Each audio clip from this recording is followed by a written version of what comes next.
मैं काम धंधे सारे छड्ड के तेरी मंगदा लैला नाम जो तेरे दिल विच धड़क रहा है मैनू बिल्कुल सुनदा साफ जो तेरे दिल विच धड़क रहा है मैनू बिल्कुल सुनदा साफ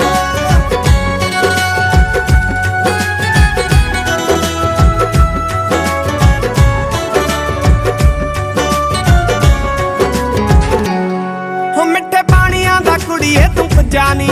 इत्तों मारदी जवानी साडे हो जानी वो गल दिन विच कित्थों कित्थे पहुंच गई चंद चढ़िया ना रहिंदा कदे गुजानी हो तैनूं उच्चा नीवां होवे बोलिया साडी गलती मलती माफ नी मैं काम धंधे